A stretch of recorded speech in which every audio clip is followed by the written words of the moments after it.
All right. Boker Tov, everyone. Good morning. All right, here we go. Today's topic is the art of surrender. Now, I know what you're thinking. The art of surrender. Who said surrender is an art? I literally said it's the art of surrender. So if you need a source, it's going to be me. Look, the series that we're doing, I've titled Spiritual Surrender. So you can tell that surrender is a major theme of the conversation. And I think the word surrender gets a bad rap. First of all, we're not talking about surrender in times of war, etc. We're talking about personal surrender, right? Personal surrender, which sometimes is tied in with acceptance. I sent out an email. I hope everyone's getting the emails. If not, let me know after the class. I'll make sure to get you on the email list. I wrote in the email about the Serenity Prayer, the idea of accepting, right, things that are out of control, which is a powerful concept. I spoke about, in the email I wrote about the idea of, stages of, grief, responding to grief and loss, and how the final stage, although it's not necessarily sequential, but one of the stages in what's known as stage 5 in the 5 stages of grief is the idea of, again, acceptance. And I think when we speak about acceptance and surrender, it could get a bad rap, but I think it is extremely important. I mean, I always, whenever thinking about this topic, I go back to a lecture that I once heard from Shimona Tsakarnik. Are you guys familiar with that name, Shimona? And I may have even mentioned it recently at a class. I don't know if I did, but if not, or even if I did, I'm going to mention it again. So Shimona she teaches a lot of Kabbalah and Hasidic philosophy, and she's a personal coach, a life coach, and a spiritual mentor to many. She also happens to be, how are we related? I don't even know how this is going to work. I'll just say, her son married my wife, Leah's sister. Does that make sense? Right? So my brother-in-law is her son. There you go. And here's the thing. Shimona got into Chabad through my father-in-law, through Leah's dad. He was teaching a Tanya class every week. And she came to the Tanya class one week, and she was so offended by what she heard, she stormed out. By the way, this is not a joke. I was joking before, Tova. She got so offended. I don't know what. I don't know if she got offended or she was like, she stormed out. Then she came back the next week. And now she teaches Tanya. She is, but anyway, so here's a crazy story. It's not crazy. That's the wrong term. Here's a very, I don't know, sad story. So listen to this story. So she was engaged to be married. And she was like, she tells a story. She tells that she was so happy and so looking, hey Brian, she was so looking forward to this wedding, to getting married. They had an apartment. Well, I mean, they had, rented an apartment and they had furnished it and whatever. And it was like 2 weeks from the wedding, 2 weeks away from the wedding. And her husband was traveling. Maybe he was from Europe or he was traveling in Europe. I don't know the details. Sorry, right, true. Her fiance, thank you, right. Her fiance was in Europe and he gets into a major car accident and dies. And she tells a story. She's been here a few times. Shimona.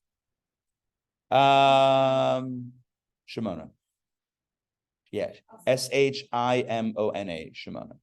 Anyway, so she tells how she was obviously devastated and heartbroken, but more than that, she felt at that point in her life, she felt that her life was basically over. That's how she felt. That she had these plans, she had, her husband lined up, she had her life lined up, and now it's over. She literally felt like her life was over, and she could not get out of bed. She couldn't. And she spoke to, I think in that state, I don't think she initially wanted to speak to anybody, but eventually she was speaking to people to try to get some insight and whatever, guidance. And essentially what she heard and what she came to And again, I'm not speaking for her. I'm just repeating the words that I've literally personally heard her tell me, is that she, in her mind and in her heart, she gained clarity on the distinction between pain and suffering. This is something that I think many of us are familiar with. We've heard this before, but it's one thing to hear it as an idea. It's another thing to go through it as an experience in life. And those are two totally different realities. And she came to the not only realization, but to the recognition in her mind and heart and entire being that the pain is objective, but the suffering is subjective. The pain is what happened, but the suffering is, and these again are her words, suffering is born of holding on to a notion that is not the reality that is in front of you. In other words, as long as you're holding on to the notion of what should have been, right, but will never be, there will always be suffering. Because there's a gap in this story, certainly between the reality and what she had dreamed of or what she had expected or and what she wanted. And as long as she's still stuck in that narrative of what should have been, what could have been, what was destined to be, and what is not fair that it's not, as long as she's still holding on to that, she's still suffering. She came to that realization. Now, does that magically make that narrative go away? Of course not. But it gave her a perspective. You know what perspective is? You have one eye, there's no perspective. Two eyes, now you have stereo vision, now you have perspective. Perspective is the idea of depth. Now, it doesn't mean you're magically seeing something new that you didn't see before. You saw the same thing before as before. The difference is now you can place it. Now you can rank it. Now you can prioritize it. What is perspective? Perspective means I can see what is close and what's far, what's important and what's not so important. And so this realization gave her a powerful perspective to recognize that although the pain is not going away, although the pain to some extent may never go away, the suffering was something that she could work on internally. She could move into the space, and again, her words, of honesty, because the truest thing you can say is that my reality is the reality in front of me. That's the truest thing that you can say. The truest thing that any person can say is, this is reality. Doesn't mean we should never aspire to something greater than our reality. Of course we should. But in this situation, right, having wanted, dreamed of, planned, about to live a certain life and be in that reality and have that horrifically and tragically taken away from you, again, to her, we're speaking of one person's experience, to her, that her healing began when she told herself, this is the reality. This is what happened.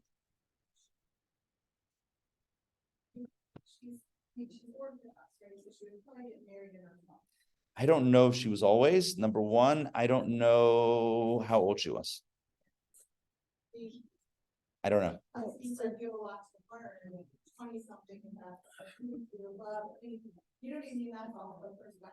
Correct.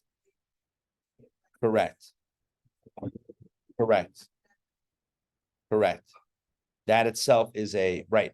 But that's something that you have to find yourself. Right. People can tell you things, but that's different than you accepting it. And that acceptance, again, there may be nuanced differences between them, but roughly, I am kind of joining and combining the notion of acceptance with the idea of surrender. Surrender in the sense of, I am going to let go of my notion, my plan, my script, because clearly my script is not the script. So I can hold on to my script, and that's great, but I may just be torturing myself.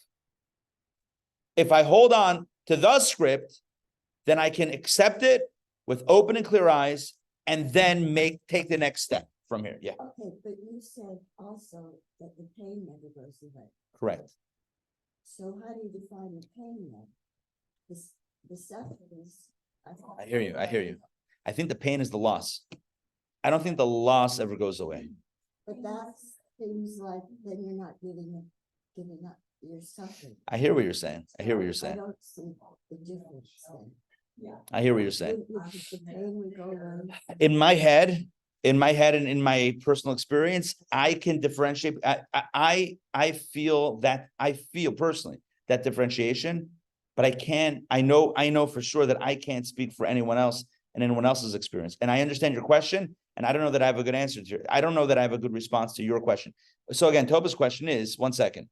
If you're saying that, well, the suffering can be mitigated with a different perspective, but the pain can't, well, then why not? I mean, what is the pain if not also the loss, or what is the loss if not the loss of expectation? And isn't that the same thing as you said about suffering? I understand that question, and I don't have a really good response, but I do think that there's something like, for a child, it is a little bit warm in here, right? Yeah. I don't know what we're gonna do. The only thing is the window, but we're not touching that. The only thing I can, and this is going to be a crude example, and I don't even know if this is a good example. It just literally came into my head, so I haven't processed it yet. But a child, I can really, I'll tell you my own story. Not my own story; it's like the whole story. One piece of my childhood. There was one year in which I joined the Little League team, Little League baseball. We had always played sports. The yeshiva that I went to, it was a small yeshiva. Relatively small. I mean, we used to play football in a little back alley somewhere.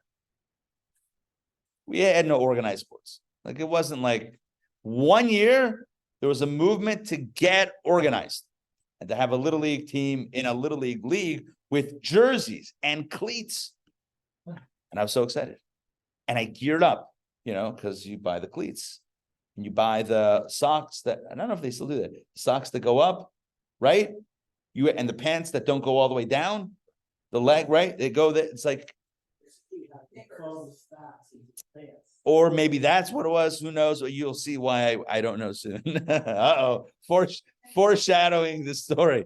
Anyway, so I was looking forward to it. I picked my number. I picked the number 17. I wanted 18, but someone else had it. No, it was an all Jewish team. But like all Jewish kids, so someone else got 18 first. So I'm like, okay, 17. Why 17? Okay, this is my little kid head. Because 17 is the numerology of the word tov, which is good. So I figured 17. There you go. Did you say that? That's fine. Oh, what, 17? That's tov. I mean, that's good. Anyway, so here we go. So. And it was great. And tryouts or practice. I don't think we had a tryout. I think everyone was on the team that wanted to be on the team. So, but the practice went great. And I was going to be like the third baseman. I was so excited. And then I don't know. I can't remember what happened. I mean, like what caused it. But here's what happened. I ended up. I think it was in the context of either the practice or maybe not. I ended up breaking my finger, arm, something. Clearly, I blocked this out, right? I broke something and I was out for the season. So here's the thing. So to me, wow, this is like a long story. I probably never have shared the story of my life, but this is going to be very reductionist. And I even hesitate now kind of finishing off my point. But I think to me, I must have been, I don't know, 10, 11, 12, who knows what I was processing then. I think the pain would be the actual pain from the injury and the actual recovery time of that injury and dealing with the pragmatics of having an arm in a cast or a finger in a cast and not being able to utilize that. I think the suffering would be the loss of expectation and the dashing of the dreams of being on that team and being the star third baseman, obviously, star, not just the third baseman, but the star third baseman on that championship winning yeshiva little league team in Pittsburgh, right? In Pittsburgh, in Squirrel Hill, right? Exactly, right. So here's the thing. I know that's not necessarily a sufficient answer. That's the way I see it. Sorry, it's the way I feel it and process it. Is that the pain is as objective as a definition as one can have in whatever that experience is, whereas the suffering is not the objective pain, but rather what the narrative that we hold on. And again, as Shimona puts it, it's really the gap. It's really the gap, the dissonance between where we are and where we believe we should have been or should be. And holding on to that while being here just creates, it stretches us in ways that is torturous. And I say that because I think we know this truth to whatever extent we have had these experiences and or can practice it. The idea of surrender can be healthy. However, surrender gets a bad rap. Why do I say that? Because we live in a time when it's all about self-affirmation, right? It's all about self-care and self-affirmation. And what do I need? And I'm not, and we think about those that dedicated their lives to others. And we think of like, we stereotype and we actually make fun of. And, there's the joke about the Jewish mother. Like, how many Jewish mothers does it take to change a light bulb? None. It's okay. Who needs light? Like, I'll be fine.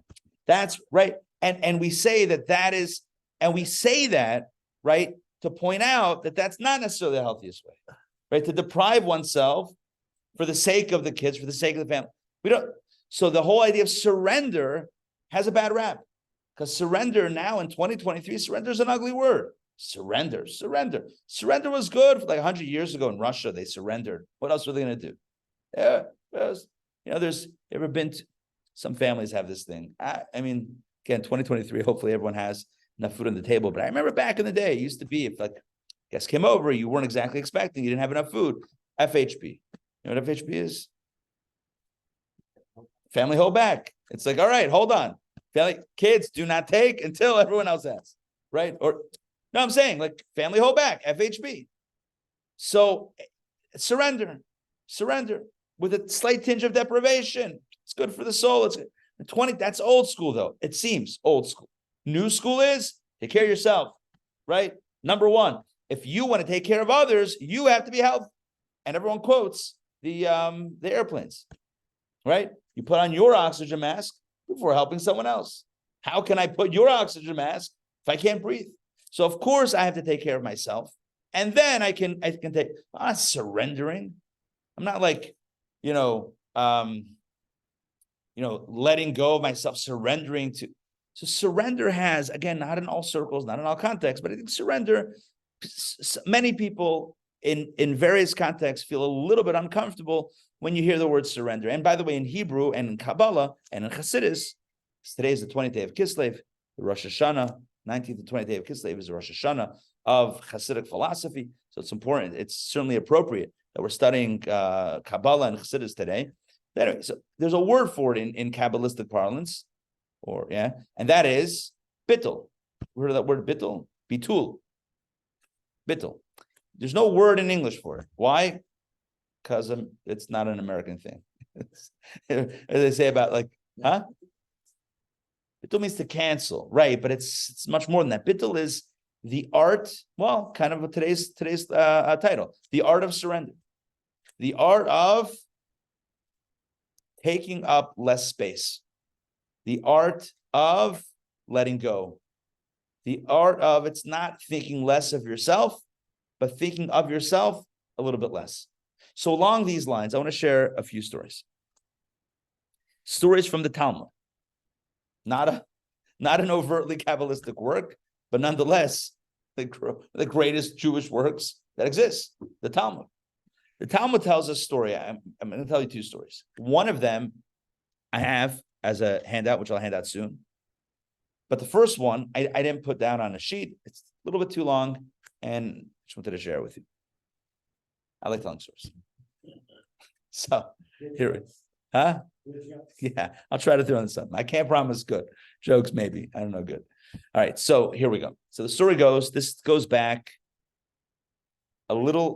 slightly under 2,000 years.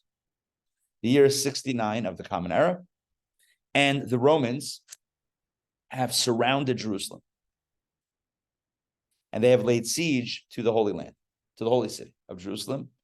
And their aim is to destroy Jerusalem, to drive out all Jewish inhabitants and raise the Holy Temple, the second Holy Temple, to the ground. That is the stated objective. How did it come to this? It's always good when you start a book or start a movie, you start at the dramatic scene and then you rewind. So look at that. I'm learning from Hollywood. So how did we get here? I'm glad you asked. How did we get here? Well, Judea, Israel, was under Roman rule for a while. And you know what the Romans loved expansion and they loved power. By and large, they were pretty friendly to those lands under their rule. By and large, the Romans had a live and let live policy, as long as part of the live and let live meant that you were, well, for lack of a better term, that you surrendered to Rome. In other words, that you acknowledged that you were under the Roman Empire, that you paid tributes, taxes to Rome. As long as you knew the hierarchy, the power hierarchy, they were fine with it. Great. And so Judea was under Roman rule. Fabulous. All right, all was well. Till it was, at some point in time. So the way it worked is, the way the Roman governance worked is that obviously there was the Roman emperor, and then there were governors, and the Roman officials in every land making sure everything was kosher, but under that were the local administrators. Well, here's what happened. There was a dispute that broke out between the Jewish leader, whoever that was, the governor, whatever name it had, died, and then there was a vacuum of power and a dispute over who should take over. It's happened before, once or twice. The dispute of power, who should take over? Great. So what happens? What happens is they can't figure it out. So they call in Rome, and they say, "Hey, as a neutral third party, can you please arbitrate? Arbitrate? Yeah, decide this situation." So Rome steps in. Well, once Rome stepped in on that level, now they were on a very micro level, not just a macro level. They are now on a micro level. That was step one. Step two is a lot of the Roman governors, and I'm using the same word, governor, I just don't know the different names of the different levels. I'm just going to call them governors. One of the Roman governors, there were decades and decades of this Roman rule, and for many years, the Roman governor, they were very corrupt. That is an objective fact. They were corrupt. How did the corruption manifest? Well, number one, they would really lean into the Jews on taxes and take some for themselves, like go over and beyond what was, officially mandated. They would also seek to humiliate the Jews or to, dismiss their practices, even though officially everything was kosher under Roman rule. Like I said before, the Romans weren't looking to make everyone Roman, right? It wasn't like Togas or Us was whatever, right? It wasn't like going big on the Roman thing. It was more like, it's not like everyone had to eat only Caesar salad. I'm trying, Larry. It's not working. Thank you. I'm trying, not working. All right. A for effort, E for effort, whatever. Anyway, but at the same time, depending on who the actual governor was, they could enact kind of on the ground anything they wanted. So sometimes they would be less than sensitive to the Jewish needs and the Jewish way of life. And this got the Jews in Israel, in Judea, very rankled. I don't know if that's the right word, but I think it is, might be. Got them very, very upset. Many Jews were very upset because here you have this foreign rule, this foreign entity. Look, the Jews had officially, not officially, even on any level, they had a holy temple and they had, their sovereignty to some. Well, no, they didn't really have their sovereignty. They had their land. They were living on their land. They had their temple, but they didn't have this full sovereignty, and that and it manifested in negative ways, and that was unacceptable for many. And so this drove Jews to revolt. We actually spoke about this in a Davening 101 months ago, one of the Shabbat morning classes that I do. And I mentioned how there were zealots. This we get not only from the Talmud, this we get from the books of history written by Josephus. Josephus, right, was a Jewish Roman historian. Well, he was a Jewish historian who, after the Romans sacked the temple, he's like, he got a job by the Romans to write the history of the Jews. They paid him. So he's like, all right, I'll write about these stories. They wanted to document it. So Jews, these a very small group, but these Jewish zealots, they literally, to try to wrestle away power from the Romans, they were starting to infiltrate various not forts, strongholds, right, of the Romans. I don't know what the right military terminology is. And they would go and they would kill the, they were spies. They were surprising the Roman, garrison, battalion, whatever it was. They would take that strategic location. This got back to Rome, obviously. And again, the one thing that was unacceptable to Rome was any type of, Rome was a strong fist. There was no fooling around. We are historically, the Romans were brutal. But if you mess with them, you didn't mess with them. If everything was good, it was good. There were Jews, again, called the Zealots, that felt that was untenable. It was not acceptable. And they were pushing and they were trying to gather everyone on board, saying, we have to fight for this.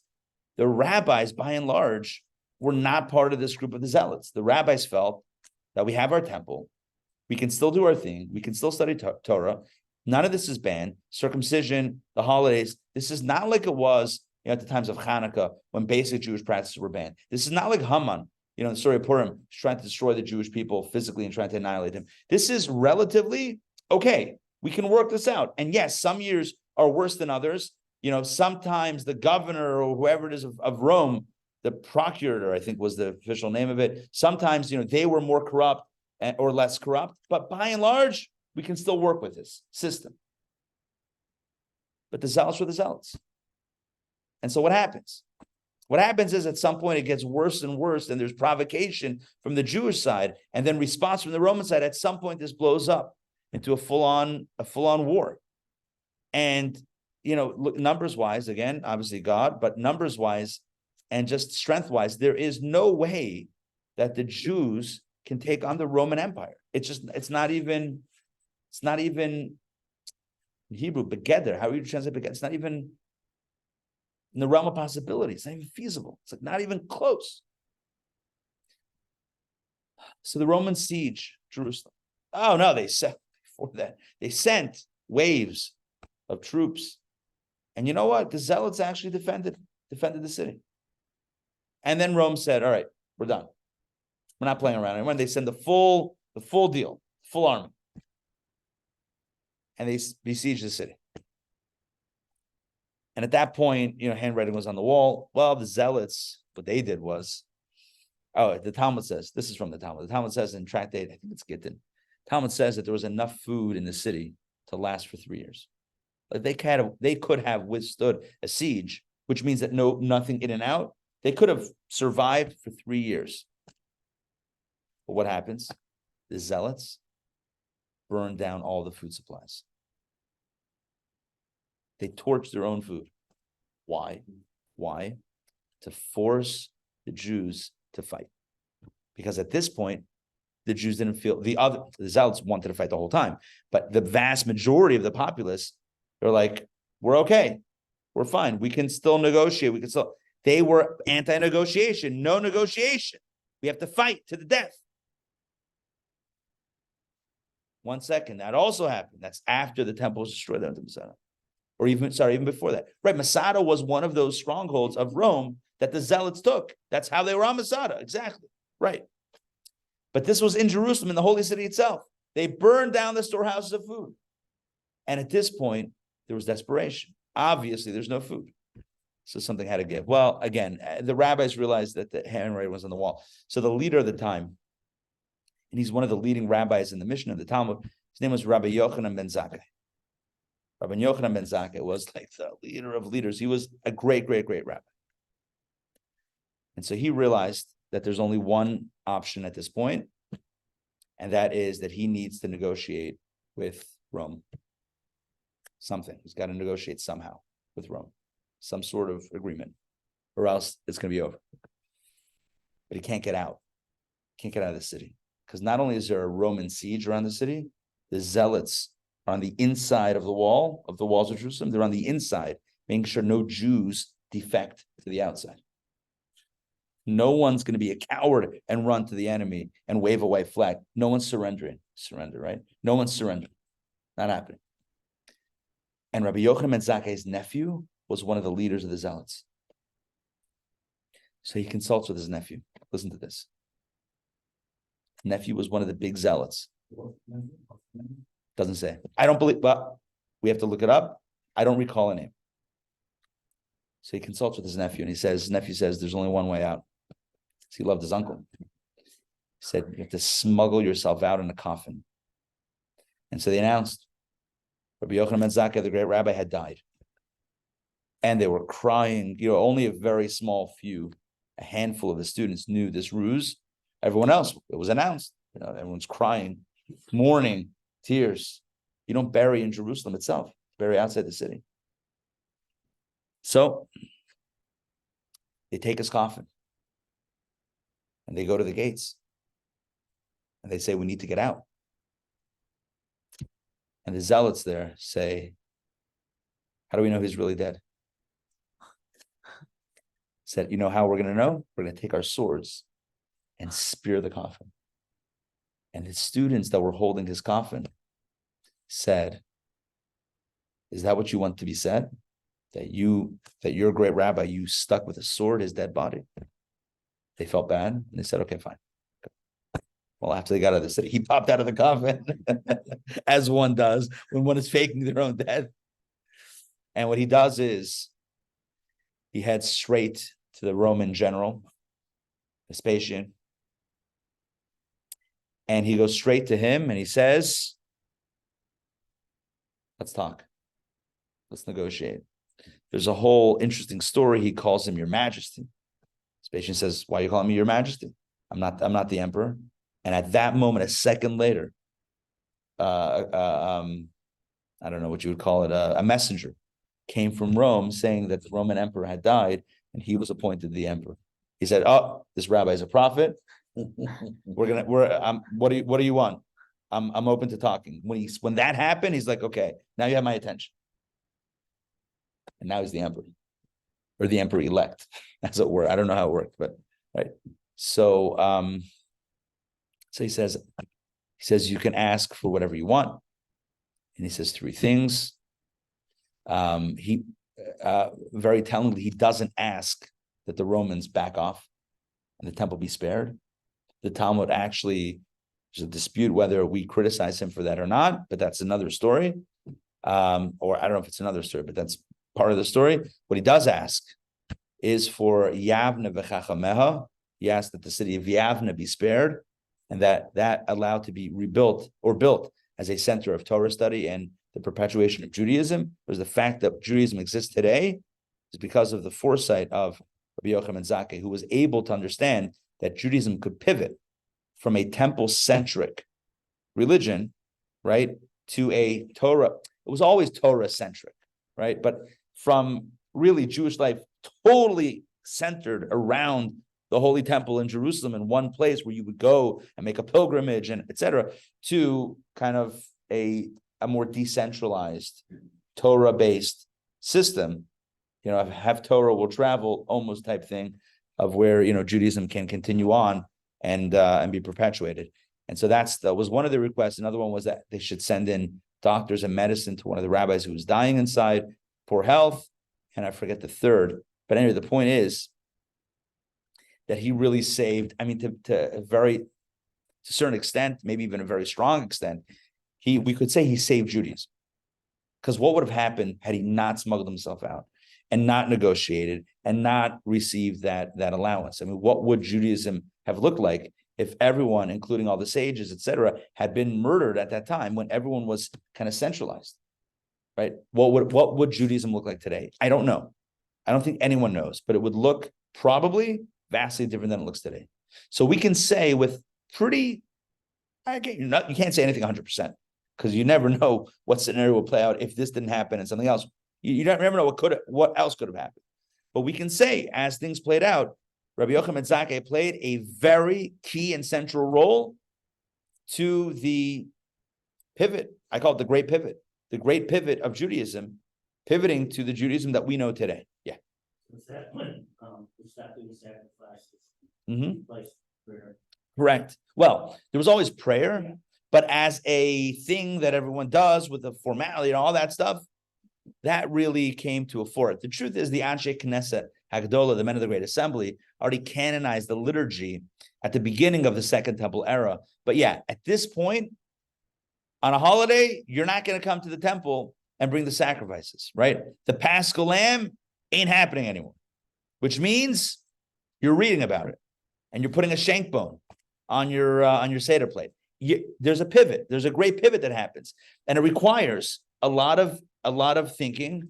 And again, it's not that the rabbis invented stuff, but it was a pivot. I mean, there's no other way around it. I mean, it was a major pivot, and it's been like that. And understand this: that pivot is not like, oh, and then it pivoted again. That was the shift to the Judaism again that we have and we know of for the last 1900 plus years. And I will tell you this Judaism that we have, again, I'm not trying to imply that it's a different Judaism, but it's a pivoted Judaism. This Judaism that we have today has been in effect longer than temple Judaism. We had a temple for 830 years between the two. And this, it's already 1950, 60 years, right? Rabbi Yochanan ben Zakkai was a major figure. Now, this will lead to the second story that I want to share with you. And this is the hand that I'm sending around right now.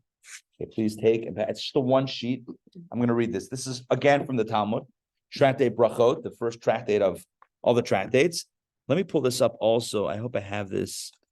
Should have this. For our online crew. Stay with me. I'm going to pull this up. Hold on. Okay, here we go. I call this Mysterious Path. I was struggling with the title. I don't know why. I'm usually come up with titles. Mysterious. I don't even like my titles, so just ignore it. Anyway, so here is the quote from the Talmud. Take a look. When Rabban Yochanan ben Zakkai, and by the way, Rabban is like high-level rabbi. Rabban means like someone who is not just a rabbi, but like chief. When the rabbi. Good. When Rabban Yochanan ben Zakkai was sick. Oh, so 1 second. I can't just jump in. Let me explain. So it happened. Temple was destroyed. The Romans allowed Vespasian. Now the emperor of Rome, he's like, okay, we're cool. The rabbis, the sages can relocate, can start again in Yavna, a city in Israel. And okay, fine. And then he lives his life. And Torah and everything, and of course, destruction and mourning, right? But Torah, we have light at the end of this tunnel. Okay. Now fast forward to the end of his life. He's on his deathbed. Here we go. To finish that story, they didn't back down. The Romans came and eventually destroyed the temple. The Romans sent the full force. Vespasian went back to Rome after their meeting because he was now appointed the emperor. Who came instead? Titus. These guys were, Rome was brutal. I mean, there's a reason why all these shows, what are the shows of Rome? Aren't there shows? The Roman Empire on Netflix. Roman Empire? What about Game of Thrones? Is that Rome? I don't even know. No? All right, I haven't seen it. But what else? What is like Romans it was brutal. Rome didn't mess around. Yeah, exactly. They didn't mess around. Rome did it. They had no compunction, I think that's the right word, with killing. They had no issue. Again, they weren't bloodthirsty in the sense that they were looking to destroy nations. They actually liked it. By the way, Greek was also under the Roman Empire. They loved Greek philosophy. It's great. Who doesn't? Greek salad, in addition to Caesar salad. Now we have our menu built out. We literally now have our appetizers slowly taking form, right? What's it? What? Working through the menu. And an Israeli salad. Done. Boom. We have now 3 choices. Sounds like a breakfast here. Right. The point is that they came in, and the end of the story is, boom, they broke down the walls of Jerusalem. They came to the temple. That was their first stop. And they literally burned it to the ground. It took a whole night or more than a night, and they burnt the temple to the ground. And they murdered many, many, many people that were trying to defend and in the way, etc. It says the streets of Jerusalem were flowing with blood. I don't even know if I think at that point it might have been too late. I think at that point it was too late. That's why he didn't even ask Vespasian to walk this back. He knew, according to the commentaries, again, there's two ways to learn the Talmud. The Talmud kind of says that Rabbi Yochanan Zakkai, is remembered in criticism for what he did. I mean, I don't know exactly, but like he should have asked for the whole thing. But many understand that Talmud is not saying that. There's more of understanding of why he didn't, because he knew that wasn't. If he would have asked for that, sometimes when you ask for something, you're not going to get it. So then you're just wasting and you're losing credibility and you're losing the favor that you've curried or that you've built up. You're just losing your currency. And so he didn't ask for it. So he asked for that. So again, those that wanted were able to go when the Romans came in. But those that were like, no, we're defending it, fighting to death, well, they were killed. And that was thousands of people were murdered brutally. But I'm not trying to downplay the Romans. By the way, none of this, what I'm saying today, is trying to depict them in a positive light and that they're the good guys, God forbid. They weren't the good guys. It was corrupt. At the end of the day, they were trying to, they were ruling Israel. At the same time, the Talmud does say that who is our worst enemy? Ourselves. It's the infighting. It's burning our own resources. It's like we still haven't learned. I mean, how many times did the Rebbe say? The Talmud says that one in whose lifetime the temple is not rebuilt, it's like it was destroyed in their lifetime. What does that mean? Because if Mashiach doesn't come today, or in our lifetime, or the temple is not rebuilt, what that means is that the same conditions that led to its destruction are still around. And what are those conditions? The Talmud says the first temple was destroyed because of idolatry, idol worship, immorality, and murder, like the three cardinal sins of Judaism. The second temple was destroyed because of sinat chinam, because of infighting, fighting amongst our people. And the first was healed because there was a second temple, right? We fixed our ways. We had a second temple. It took only 70 years. 2,000 years later, we still haven't fixed this problem. The problem of the inner conflict. All right, we got to work on that. Let's read the story that happens on his deathbed. This is an amazing story. And it's so perplexing. It's literally the focus of today. When Rabban Yochanan ben Zakkai was sick, again on his deathbed, his disciples went in to visit him. On seeing them, he began to weep. His disciples said to him, O lamp of Israel, right-hand pillar, mighty hammer. Sound like wrestling names. Anyway, why are you crying? Why are you crying? He replied to them. Listen to his response. If I was being led into the presence of a human king who is here today and tomorrow in the grave, in other words, a mortal king, whose anger against me could not possibly be eternal, who if he imprisoned me, the imprisonment would not be everlasting, who if he condemned me to death, the death would not be forever, and whom I can appease with words and bribe with money. In other words, if I were to be about to be led into a definitive court case, definitive judgment by a human king, right? Even then I would weep. I'd be petrified. But now, when I'm being led, of course, after death, right? Being led into the presence of the King of Kings, the Holy One, blessed be He, who lives and endures for all eternity, who if He is angry against me, His anger is eternal, who if He imprison me, the imprisonment will be everlasting, who if He condemn me to death, the death will be forever, and whom I cannot appease with words nor bribe with money, should I not be more worried? I mean, that's a pretty ironclad argument right there, right? If I would be petrified to walk in front of a human king, a mortal, frail, right, non-eternal mortal king, if that would existentially shake me to the core, then how could I not feel, how much more so should I feel preparing to meet my maker upon my death? Before me, and listen to this, he continues. But of course, he gave a Jewish answer. This very long rhetorical question. Should not be more worried. That's so Jewish way of speaking, right? He said, then he makes a statement. Before me, which is also rhetorical, before me lie two paths. One of the Garden of Eden, Gan Eden, and the other of Gehinnom, hell. And I do not know which I am about to be led to. Shall I not weep? That's what he says. That's my question. That's the question. Good. That's my question. Good. That's what that's why literally why we're reading this, for that question. Hold the question. Let's just finish this excerpt. They said to him, so he tells us he's crying, he's weeping. His students are saying, why are you crying? He just answered them. I'm about to meet my maker, and I don't know where I'm going. When I get into the elevator, are they going to hit penthouse or basement? Where am I going? They said to him, our master, bless us. They didn't press further with that crying, but they said, at least give us a blessing before you pass. He said to them, listen to this as a blessing/wish. May it be God's will that the fear of heaven be upon you as great as the fear of flesh and blood. Because that was his answer to them, that he was afraid to step before God in this final judgment, like he was stepping in front of a king, a mortal king. So he said, you too, tells the students, my blessing to you is that your fear of God should be as great as the fear of human beings. His disciples exclaimed, only as great? Shouldn't it be more? Shouldn't we be more afraid of God than we are of human beings?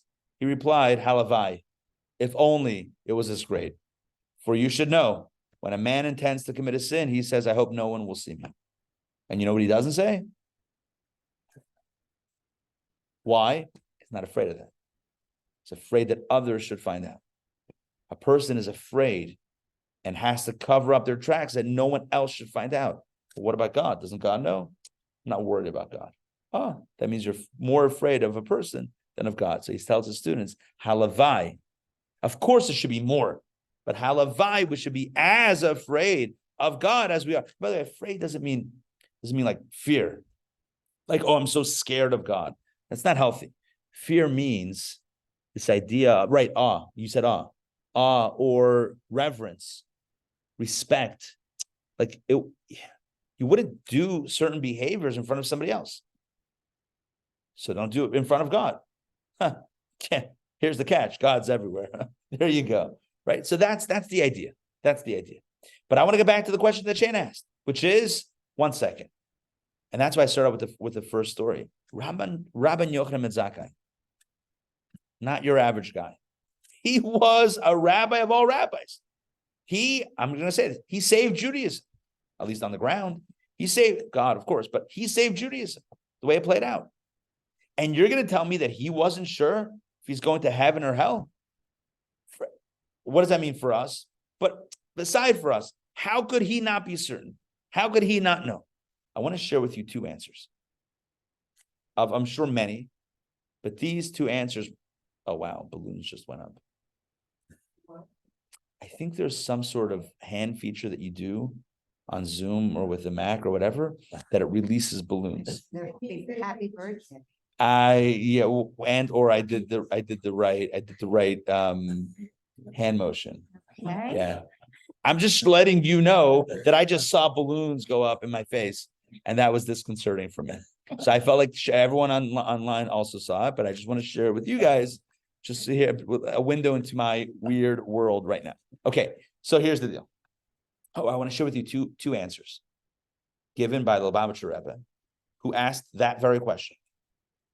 I think it's a question that sometimes, people are afraid to ask, because like, what kind of answer could there even be? So it's almost like you're afraid to ask the question, because like, what's the implication? Because the implication would be that we should be very afraid.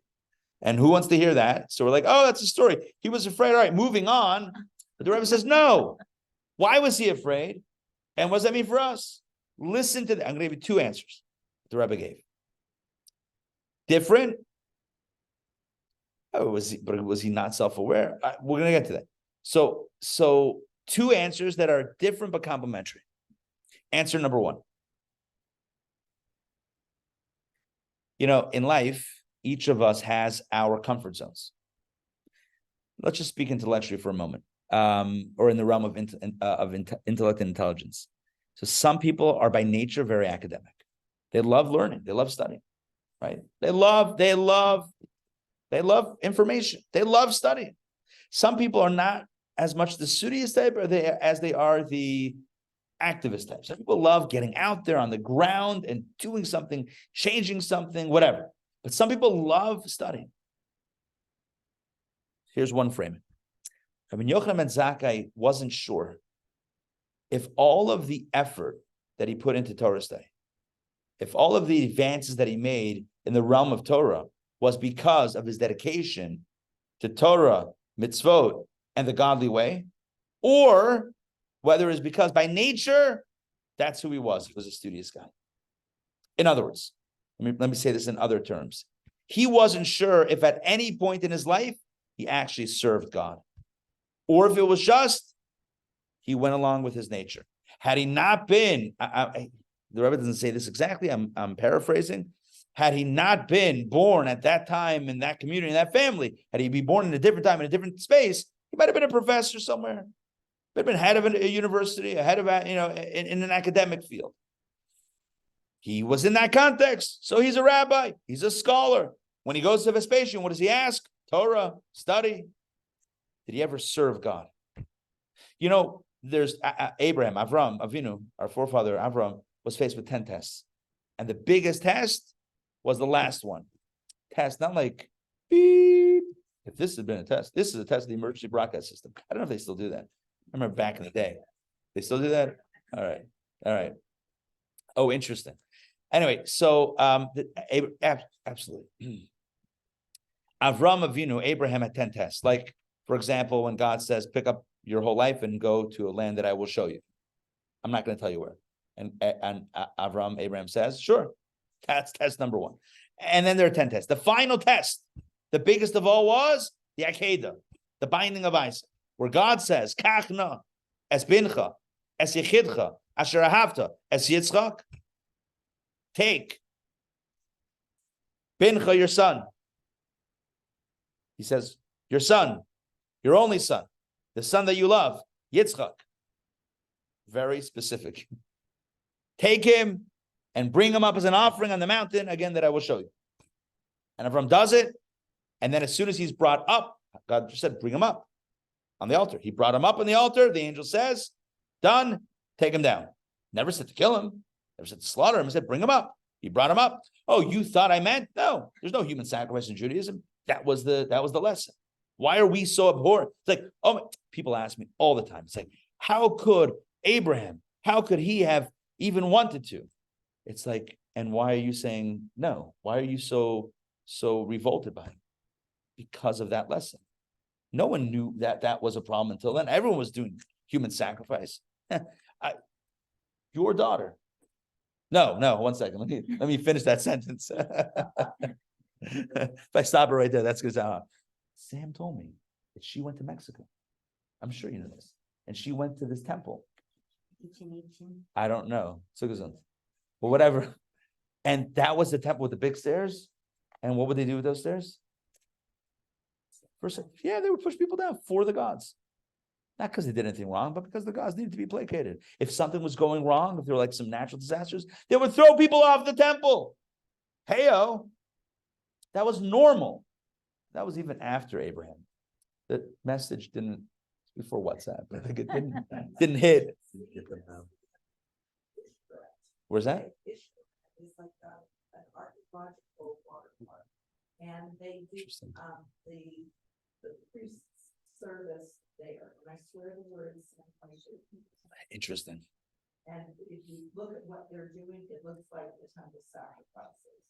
So sometimes you wonder Where'd they get it from?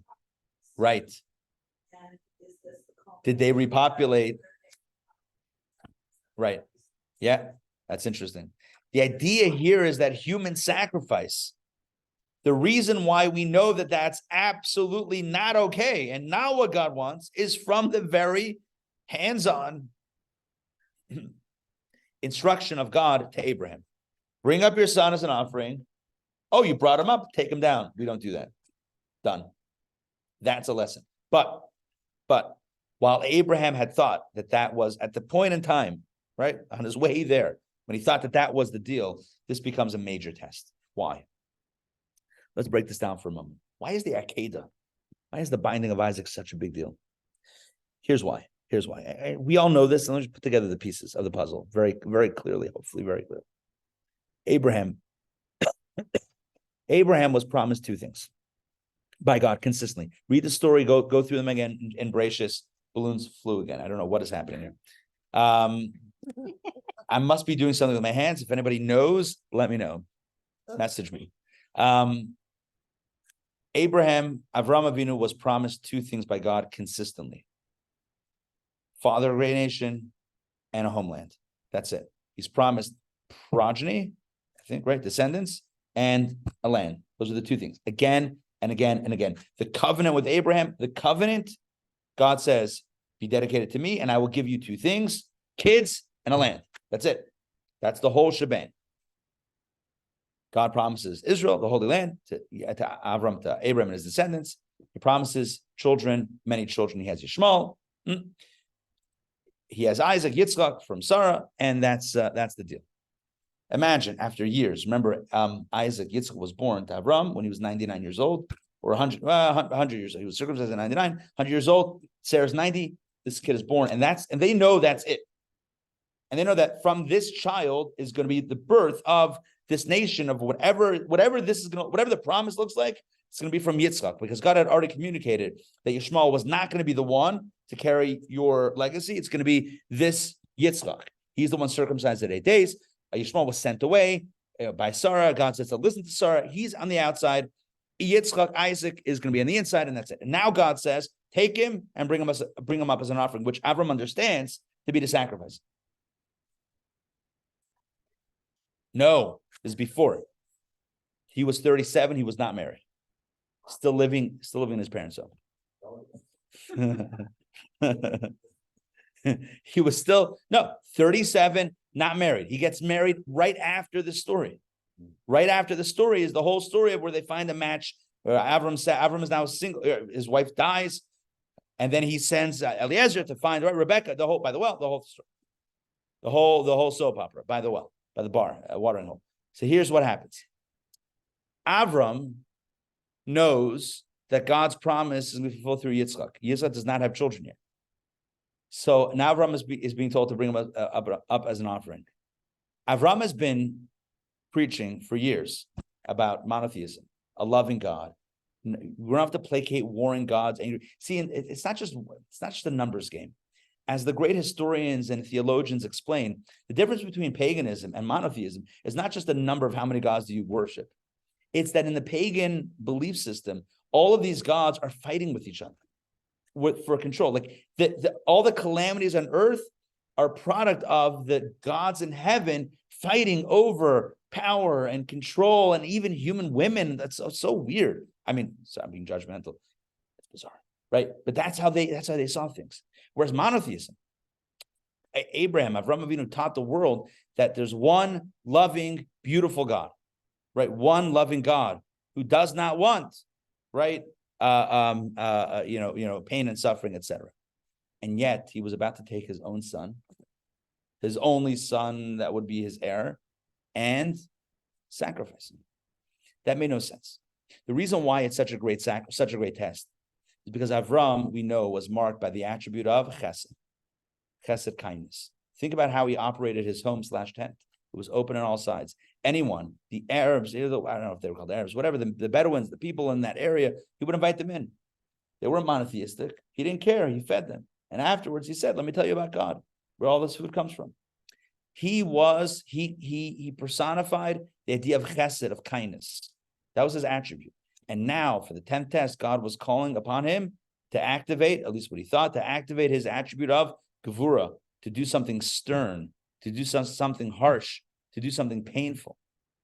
If Abraham could do this, or could be more precisely willing to do this, Avram would demonstrate that he wasn't just serving God from his comfort zone, but he was ready to serve God outside his comfort zone. Rabbi Yochanan ben Zakkai, the way the Rebbe frames this, Rabbi Yochanan ben Zakkai wasn't sure if at ever in his life, even for one day, did he actually ever go out of his comfort zone and actually serve God. Did he do it for God, or this whole time he did things that he enjoyed, which, by the way, doesn't make it bad, but it might not make it reward worthy. It's like, what did you do for God? Did all the things that I like doing. What'd you do for God? He wasn't sure if he ever went outside of his box. Now, the truth is, of course he did. But as to how he could not be sure, because he primarily stayed in his comfort zone. Give me 1 second. I want to give you the second answer. That's one explanation. Second explanation, which I think is so powerful, is as follows. Rabbi Yochanan and Zakkai, it's a little bit different. So take that first explanation, put it aside. Second, Rabbi Yochanan and Zakkai was so dedicated to his avoda, to his work in life, to his mission in life, that he never stopped for one moment to assess and ask himself, how am I doing? He was always dedicated to the work and not self-auditing and asking, so how am I doing? Am I okay? I don't mean, am I okay? Do I feel okay? Am I hitting the mark? Am I not hitting the mark? At the end of his life, as his work, as his focus on the work kind of withdraws, he suddenly, for the first time in his life, becomes self-contemplative. He becomes self-assessing. And he says to himself, well, wait a second. Where am I? Who am I? What am I? Have I done what I've needed to do?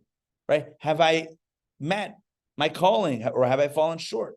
He had never asked himself those questions. Why? Because he was always doing the work and not thinking about the work. There's two experiences. It's like you're at a wedding, right? Wedding, and you're dancing. And you're so into the dancing, you're not self-aware. And then slowly you become self-aware and you realize that no one else is dancing. You're like, okay, well, I'm going to stop dancing also. But until then, you were in the moment. We all know that experience of being in the moment. In sports, they call it the flow, or even other areas. You're in the flow, and you're not aware, like you're shooting free throws, and you're not thinking about that. Once you're in your own head and you're thinking about what you're doing, you're out. Shaquille O'Neal couldn't make a free throw. He was in his head. But he couldn't make a basket. Of course he could. Of course he knew how to do that. But he was too much in his head. Anytime we're in our heads too much, look, that is why everyone says why there's so much, mental health stuff today, because at the end of the day, we have more time to be in our heads. Back in the day, not that long ago, who had the time to think about how we're doing? We run a farm. We were trying to survive. I don't know why I'm going to the farm, but whatever we were doing, we had no time. There was no luxury of, well, how do I feel? How do I feel? I don't know. I'm working on survival. Maslow, isn't Maslow's hierarchy of needs? Right? Maslow says, without the lower stuff, you can't have the higher stuff. Now, obviously, this is a good thing, progress, but everything comes with unintended consequences. Everything. Show me any good, ain't tov below ra, ain't ra below tov. We live in a world post-sin of the Eitz Hadat, tov ra, the sin of the tree of knowledge of good and evil, where evil and good are intertwined. So show me good, I'll show you bad. Unintended consequences, it's bad. Oh, this is great. We'll take care of our needs. We'll have what we need. And so we can work on the higher stuff. Yeah, and with that extra time, we'll also drive ourselves crazy. It's also going to happen. Right? You take someone, you give them all the luxuries in the world, and guess what? They're going to move. Now they're going to have time to self-destruct. God forbid, obviously. But now there's extra time. So which is better? I don't know. That's not my job to view. I'm not saying to go back. I don't know which is better.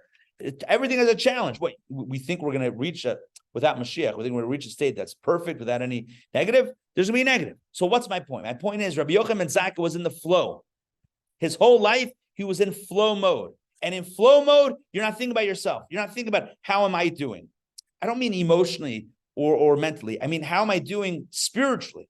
Am I, reaching? Am I checking off all the boxes on my spiritual checklist, or am I not? Why? Because he was dedicated to the community. He was dedicated to his work. He was dedicated to God. And obviously the answer is yes, yes, yes, yes, yes. You did everything you needed to do. But he was pondering in this very final moment, where am I? Who am I? What am I? I never thought of these questions before. These are the two explanations the Rebbe gives. And both of them speak to the theme of surrender. The first explanation is, what is surrender? Surrender means letting go of your comfort zone. If you are chesed is at some point in life, you will need to activate gvura. You will need to be able to say no. You will need to be able to create boundaries. You will need that in your life.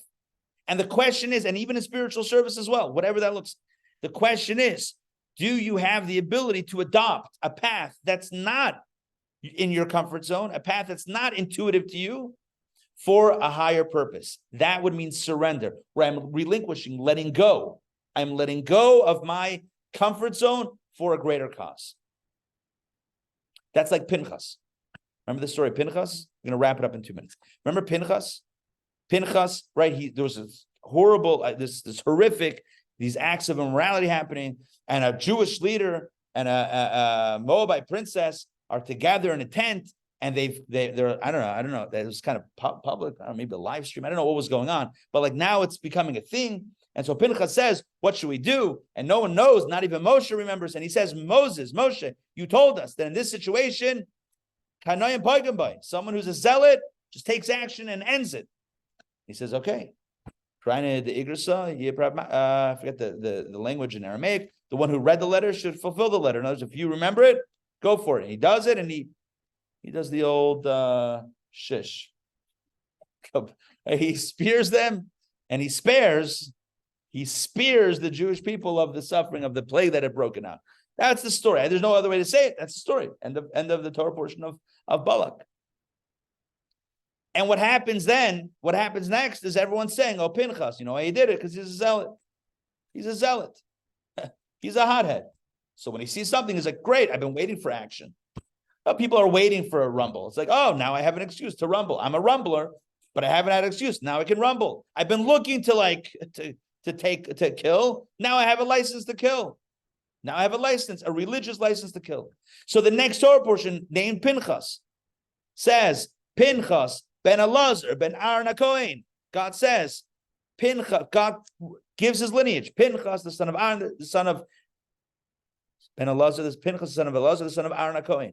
And Rashi says, well, why is he traced? We know who Pinchas is. We literally know. We know the whole family tree. Because there were people that were saying that Pinchas did it because of his zealotry, because of his, inborn, bloodlust. His grandfather was Aaron. Who know who Aaron was? Loved everybody. Pinchas went against his grain. That's why it was okay.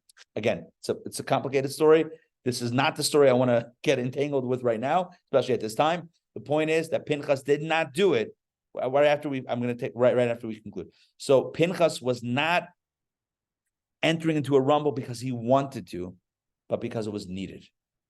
And that's my example that has now come up of an example of somebody going outside their comfort zone. I'm sure we can find more peaceful examples and less, bloody examples of this. The point is that in our spiritual service, lesson number one about surrender is not being so stuck in the way we do things, being flexible to respond to a need in the way that is needed for the need. I think that's what I'm trying to say. Does that make sense? Yeah, to be flexible. That's message number one. Lesson number two from the Rebbe's explanation of Rabbi Yochanan Zakkai. So surrender number one is adopt another path. Be open to adopting another path. Lesson two is think less of ourselves. Think of ourselves a little less. Be able to be in the moment and be there, whether it's for God or for the other, and not make it about ourselves. Not make it about, we live in a selfie world, right? We live in a selfie culture. And selfie means that it's always about me. Even when I'm with someone else, I don't take a picture of them. I take a picture of me first and then them. That's what a selfie is. Remember the one with Ellen? Remember Ellen at the Emmys? Or the Oscars, whatever it was that she was hosting. Ellen DeGeneres. I know she's canceled or not canceled, whatever it is. Doesn't matter. Ellen's cool. So maybe. I don't know. I don't want to get no. All right, whatever. I'm open. I'm not stuck in my way. So she took, right? That's lesson one. Lesson two, though, right? Selfie. We live in a selfie world, right? We live in a selfie culture. And selfie means it's about me. Sometimes it's good to surrender and just be in the moment. And just be there for the other person and not make it about ourselves. Just be there for God. Do a mitzvah, study Torah, and not be like, oh, look at me, I'm studying Torah. Look, like Rabbi Yochanan Zakkai, he lived his life, he did his thing, and then at the end, he said, he asked himself, so what have I done? Did I hit the mark or not? That's a really powerful thing. And so these are the two messages I want to leave you with today. Lesson number one, message number one, not to get stuck in our own comfort zones. And lesson number two, to not be so imposing of our identity on a need that we have or in a moment of need. Let's not make it about us. Let's make it about our mission and what we're there to do.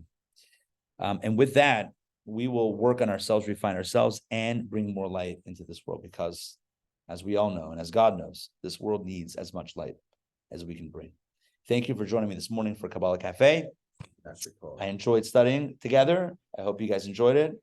Next week, same bat time, same bat channel, Hanukkah edition. And I'm hoping we have latkes, no promises. I'm hoping we have special Hanukkah fair. See what we can put together. It's crazy, right? Festival of Lights, Thursday night. It's going way too fast, right? It snuck up. By the way, one thing about Jewish time, notice this, and this is like the famous joke, but holidays are never on time. It's either too early or too late. No one ever said Hanukkah, perfect time to start. No one ever said that. It's always like, yes, that's also true, right? So I want to wish everybody a Hanukkah Sameach on the theme of light. We should introduce light. And there's a lot of light. Hey, Mariana, good to see you. There's a lot of light that we need in this world. Let's be the courageous light warriors that we can and bring that light. Shavua Tov and pre-Hanukkah Sameach blessings to us all. Thank you. Beautiful class. Thank you very much. I'm glad that everybody could join online. Good to see you. Hey. Thank you. Pleasure. What's the name of the woman that you say that Shimona Tsukernik. I'm going to put it in the chat right now. Give me a second. Thank you. Shimona Tsukernik. She's fantastic. She's really good. Oh, interesting. I may want to put you guys in contact. She's tremendous. Yeah. Okay, good. Some ideas are brewing. Okay, good. Awesome. Yes, Larry. What do you think we should exclude? Oh, And you never brought that up. oh, that was in my head to bring up. I don't think seeing for yourself and seeing for a higher thing is usually. Correct. No.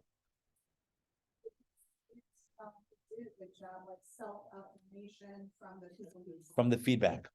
Yeah, it's almost like somebody gave me an example recently in the Wednesday Kabbalah class of light. You don't notice the light until it hits something.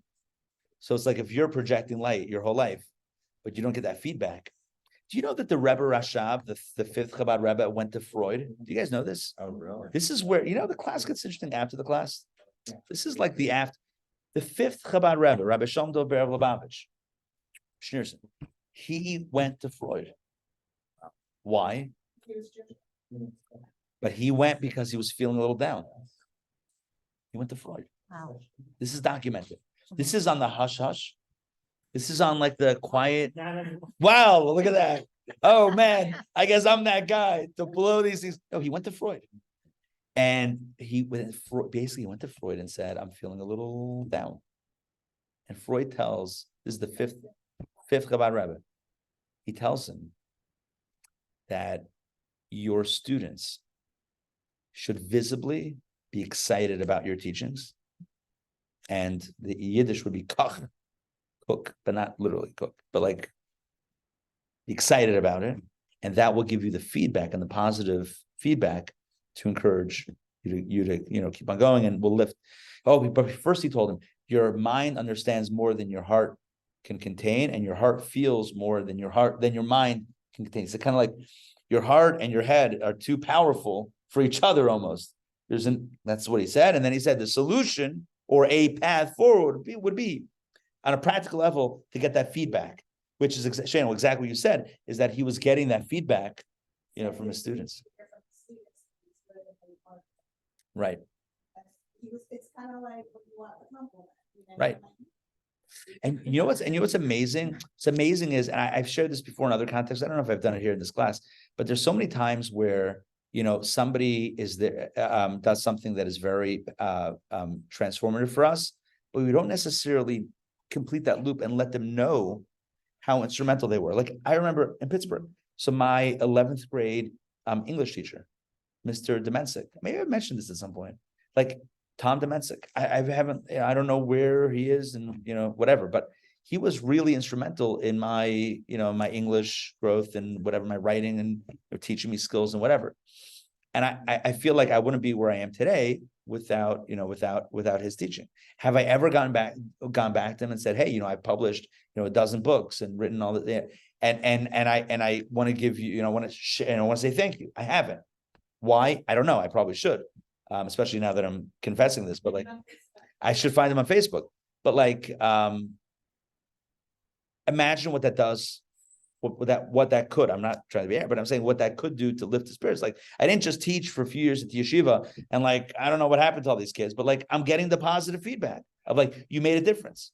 And how many people did we make a difference for that we never knew, that we don't even, to this day, we don't even know about. But if we knew, we would be more encouraged to make more difference in people's lives. It's that, like, for some reason, we take those gifts and we run with it forward, but we don't always. Right. Most people, because think about it ourselves. Like, I haven't told most people, like for my youth, like, you. Oh, thank you. Okay. Yeah, this is the right place for it. All right. Good to see you guys. Shavua Tov, Ray, Larry, Mariana, Lisa, great to see you guys.